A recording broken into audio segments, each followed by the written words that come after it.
नमस्कार, आप देख रहे हैं एसपीडी न्यूज। दिन भर की ताज़ा खबरों के लिए अभी सब्सक्राइब करें एसपीडी न्यूज और खबरों में आगे बढ़ने से पहले वीडियो को लाइक जरूर से करें। और इसी के साथ आज की पहली बड़ी खबर कि 24 अगस्त को पंजाब के दौरे पर जाएंगे PM Narendra Modi, cancer hospital का करेंगे उद्घाटन। नई सरकार बनने के बाद पहली बार पटना पहुंचे लालू यादव से नीतीश ने की मुलाकात। चुनाव आयोग पर अखिलेश ने लगाए गंभीर आरोप, कहा कि आयोग की बेईमानी से हारे हैं चुनाव। राजभर ने केजरीवाल का समर्थन करते हुए किया वाजपेयी का जिक्र, कहा कि महंगाई में जनता को कुछ मुफ्त देने में गलत क्या है। मदन मोहन झा ने किया स्पष्ट, कहा कि कांग्रेस की तरफ से पीएम पद के उम्मीदवार नहीं होंगे नीतीश कुमार। तेजस्वी यादव का बीजेपी पर हमला, बोले कि जब से हमने 10 लाख नौकरियों पर मुहर लगाई है तब से बीजेपी परेशान है। कार्तिकेय सिंह बने महागठबंधन की फांस, बीजेपी के हमलों के बीच सीएम नीतीश बोले पूरे मामले को देख रहे हैं। गहलोत और पायलट एक बार फिर से होंगे आमने सामने, राजस्थान की सियासत में उथल पुथल के आसार। जम्मू कश्मीर में भी बढ़ेंगे बीजेपी के 25 लाख वोटर, महबूबा मुफ्ती ने सरकार पर साधा निशाना। दुनिया के सबसे प्रदूषित शहरों में शामिल हुए हैं दिल्ली और कोलकाता, जहरीली हवा के मामले में भारत से पीछे छूटे पाकिस्तान के शहर। मुंबई में 2 साल बाद फिर से गूंजेगा गोविंदा आला रे आला, धूमधाम से फोड़ी जाएगी दही हांडी। राष्ट्रीय सुरक्षा को लेकर मोदी सरकार का बड़ा एक्शन, एक पाकिस्तानी समेत 7 भारतीय यूट्यूब चैनल को किया ब्लॉक। कोरोना मामलों में फिर से आया उछाल, बीते 24 घंटे में आए 12,000 से ज्यादा नए संक्रमित मरीज। रूस पर प्रतिबंध लगाना भी पड़ा पश्चिमी देशों को महंगा, मास्को के हाथ में अभी भी है तुरुप का पत्ता। अमेरिका में अब उड़ेगा सुपरसोनिक यात्री विमान, गति इतनी कि दिल्ली से चेन्नई 1 घंटे में। ब्रिटेन में रेलवे और पोस्टल कर्मियों की हड़ताल, जेब पर भारी पड़ रही है बढ़ती महंगाई, कर्मचारी चाहते हैं सैलरी में इजाफा। उत्तर प्रदेश होने जा रहा है सर्वाधिक एक्सप्रेसवे वाला देश का पहला राज्य। चीन की बजेगी बैंड और मजबूत हुई है भारतीय सेना, रक्षा मंत्री राजनाथ सिंह ने सौंपी है आधुनिक हथियारों की खेप। प्रशांत किशोर की चुनौती, अगर नई सरकार 2 साल में 5 से 10 लाख नौकरियां देती है तो जन स्वराज अभियान वापस ले लूंगा। और इसी के साथ आज की बड़ी खबर कि पीएनबी के ग्राहकों के लिए बड़ी खबर, 1 सितंबर से बंद हो जाएगा आपका खाता, नहीं कर पाएंगे लेन देन, जानिए कि ऐसा क्यों। आपको बता दें कि पंजाब नेशनल बैंक के ग्राहकों के लिए एक बड़ी खबर है, अगर आपने अब तक केवाईसी नहीं किया है तो तुरंत से कर लें। बैंक ने ग्राहकों से केवाईसी अपडेट करने की अपील की है। बैंक ने ट्विटर करके कहा है कि सभी ग्राहक 31 अगस्त 2022 तक केवाईसी जरूर से करवा लें।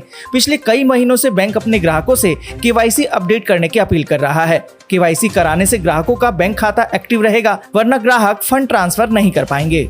यहाँ पर आपको बता दें कि केवाईसी के लिए आपको फॉर्म भरना होता है। फॉर्म में नाम, bank account number, PAN card number, Aadhaar card number, mobile number और पूरा पता भरना होता है। इस तरह बैंक को ग्राहक की सभी जानकारियां प्राप्त हो जाती है। केवाईसी करना बहुत ही आसान है, आप घर बैठे आसानी से इसे कर भी सकते हैं। और इसी के साथ अगली बड़ी खबर कि सरकारी दुकानों से राशन लेने के नियमों में हुआ है बदलाव, जान लीजिए नए हैं क्या प्रावधान।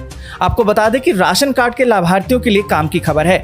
खाद्य और सार्वजनिक वितरण विभाग ने राशन कार्ड के नियमों में बदलाव किया है। दरअसल विभाग ने सरकारी राशन की दुकानों से राशन लेने वाले पात्र लोगों के लिए तय किए गए मानक में बदलाव कर दिया है और बताया तो ये जा रहा है कि नए मानक का प्रारूप अब लगभग तैयार हो गया है और इस संबंध में राज्य सरकारों के साथ कई दौर की बैठक भी हो चुकी है। आपको बता दें कि नए मानक को पूर्णतः पारदर्शी बनाया जाएगा ताकि किसी तरह की गड़बड़ी ना हो सके। और आपको बता दें कि जल्दी ही ये मानक फाइनल कर दिए जाएंगे। नए मानक लागू होने के बाद केवल पात्र व्यक्तियों को ही इसका लाभ मिलेगा, अपात्र लोग लाभ नहीं ले पाएंगे और ये बदलाव जरूरतमंदों को ध्यान में रखते हुए किया जा रहा है। और इसी के साथ अगली बड़ी खबर कि रेल यात्रियों के लिए बड़ी खबर, पूरा हुआ पीएम मोदी का मुसाफिरों से किया गया वादा। आपको बता दें कि पहले से ज्यादा सुविधाओं से लैस वंदे भारत ट्रेन का नया वर्जन 2 अब पटरी पर आ गया है। यहाँ पर आपको बता दें कि चेन्नई इंटीग्रल कोच फैक्ट्री से नई वंदे भारत ट्रेन ट्रायल के लिए रवाना हो चुकी है और इसका ट्रायल अंबाला रेलवे मंडल के चंडीगढ़ लुधियाना सेक्शन पर किया जाएगा। फिलहाल देश में दिल्ली से कटरा और दिल्ली से वाराणसी के बीच में 2 वंदे भारत ट्रेन चल रही है। ये तीसरी वंदे भारत ट्रेन होगी जो पहले की वंदे भारत के फीचर के मामले में काफी अलग होगी। चंडीगढ़ लुधियाना सेक्शन के बाद ट्रेन का कोटा यानी कि राजस्थान से नगदा मध्य प्रदेश के सेक्शन पर 180 किलोमीटर प्रति घंटे की रफ्तार से ट्रायल होगा। केंद्र सरकार की योजना अगस्त 2023 तक 75 शहरों को semi high speed train Vande Bharat से जोड़ने की है। और इन सभी के साथ अगली बड़ी खबर कि तीसरे विश्व युद्ध से जल्द ही दहलेगी दुनिया, अमेरिका ने शुरू शुरू कर दी है तैयारी। चीन के खिलाफ सहयोगियों के साथ कर रहा है प्लानिंग। आपको बता दें कि रूस, चीन और अमेरिका के बीच में जारी खींचतान के चलते दुनिया पर तीसरे विश्व युद्ध का खतरा मंडरा रहा है। रूस और यूक्रेन के बीच में पिछले 6 महीने से युद्ध चल रहा है। चीन और ताइवान के बीच में भी युद्ध जैसे हालात अब बनते नजर आ रहे हैं। वहीं अर्मेनिया और अजरबैजान के बीच में संघर्ष जारी है। भारत चीन सीमा पर शांति बनी है, लेकिन दोनों देशों के बीच में तनावपूर्ण स्थिति भी बनी हुई है। ऐसे में यूरोप से लेकर एशिया तक सैन्य गतिविधि देखी जा रही है। यही कारण है कि जर्मन वायुसेना ने भी अमेरिका के नेतृत्व वाले नाटो के समर्थन में अपने लड़ाकू विमान ऑस्ट्रेलिया भेज दिए हैं। आपको बता दें कि German fighter jet Australia, Japan और दक्षिण कोरिया की वायुसेना के साथ में संयुक्त अभ्यास करने जा रहे हैं। ये पूरी अभ्यास एशिया की धरती पर होगा। ऐसे में माना तो ये जा रहा है कि सीधे तौर पर चीन के खिलाफ अमेरिका के सहयोगियों की एक सैन्य ताकत का प्रदर्शन होगा। आपको बता दें कि Australia, Canada, France, Germany, Bharat, Indonesia, Japan, Malaysia, New Zealand, Netherlands, Philippines, Singapore, दक्षिण कोरिया, थाईलैंड, संयुक्त अरब अमीरात, यूनाइटेड किंगडम और संयुक्त राज्य अमेरिका के विमान और कर्मी भी भाग लेंगे। 3 सप्ताह की ये पिच ब्लैक एक्सरसाइज होगी और इस युद्धाभ्यास में शामिल कुल कर्मियों की संख्या 2500 होगी, जबकि 100 विमान इसमें भाग लेंगे। और इसी के साथ अगली बड़ी खबर कि राजू श्रीवास्तव की तबीयत बिगड़ी, डॉक्टर्स ने दे दिया है जवाब, करीबी दोस्त ने बताया हाल। आपको बता दें कि अस्पताल में राजू श्रीवास्तव की हालत गंभीर है। कहा तो ये जा रहा है कि डॉक्टर्स ने जवाब दे दिया है, राजू की सलामती के लिए बस दुआ ही काम करेगी। राजेश शर्मा जो उनके मैनेजर हैं, एम्स में राजू के एडमिट के दौरान 6 दिन तक दिल्ली में ही थे। और इसी के साथ अगली बड़ी खबर कि आरबीआई दे सकती है जोर का झटका धीरे से, यूपीआई के फंड ट्रांसफर पर भी अब लगने वाला है चार्ज। आपको बता दें कि भारतीय रिजर्व बैंक जल्द ही यूपीआई बेस्ड फंड ट्रांसफर पर भी अब चार्ज लगाने की अनुमति दे सकता है। आरबीआई इस योजना पर गंभीरता से विचार कर रहा है ताकि इसके परिचालन का व्यय वसूला जा सके। हाल ही में आरबीआई ने डेबिट कार्ड पर इंटरचेंज चार्ज लगा दिया था, जिसकी वजह से डेबिट कार्ड यूज करना अब महंगा हो गया है। रिजर्व बैंक ऑफ इंडिया ने इसके लिए लोगों से सुझाव भी मांगे हैं। यहाँ पर आपकी क्या राय है? क्या वाकई में यूपीआई फंड ट्रांसफर पर भी चार्ज लगना चाहिए? कमेंट करके जरूर बताएं। और इसी के साथ अगली बड़ी खबर कि कोरोना के मामलों में फिर से उछाल, बीते 24 घंटे में आए 12,000 से ज्यादा नए संक्रमित मरीज। आपको बता दें कि भारत में एक दिन में कोरोना वायरस संक्रमण के 12,608 नए मामले सामने आए हैं, जबकि उपचाराधीन मरीजों की संख्या घटकर 1,01,343 पर पहुंच गई है। वहीं 72 और लोगों की मौत हो गई है।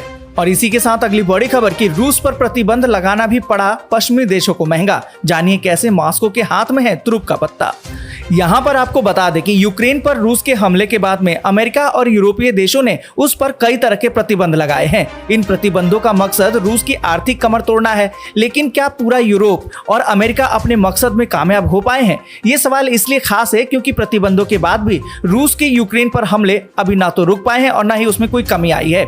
और साथ ही आपको बता दें कि ना तो रूस किसी को इस प्रतिबंधों को हटाने के लिए गिड़गिड़ाता हुआ ही दिखाई दे रहा है। इसका एक सीधा सा अर्थ तो ये भी निकाला जा सकता है कि तुरुप का पत्ता अब भी रूस के पास ही है। तो यहाँ पर आपको बता दें कि रूस और यूक्रेन के बीच में छिड़ी लड़ाई में मॉस्को के हाथ में गैस की जो पाइपलाइन है वो केवल उसके लिए एक बड़ा हथियार ही नहीं है, बल्कि पूरे यूरोप की जीवन रेखा है। इसलिए यदि ये कहा जाए कि यूरोप की लाइफलाइन रूस के हाथ में है तो ये गलत नहीं होगा। इसको दूसरी तरह से समझा जा सकता है कि रूस की आर्थिक कमर तोड़ने के लिए अमेरिका ने जो भी प्रतिबंध लगाए थे उसको उलट रूस ने गैस और तेल से जबरदस्त कमाई की है। आपको बता दें कि राइटर के मुताबिक रूस के वित्त मंत्रालय ने मौजूदा वित्तीय वर्ष में ही एनर्जी एक्सपोर्ट से करीबन 337.5 अरब डॉलर की कमाई होने का अनुमान जताया है। और आपको बता दें कि गैस और तेल से हुई कमाई से रूस को सेना पर खर्च करने और दूसरी चीजों को पूरी करने के लिए काफी मदद मिल जाएगी। ये कमाई मंदी और महंगाई की मार झेल रही रूस की अर्थव्यवस्था के लिए बड़ी राहत भी होगी।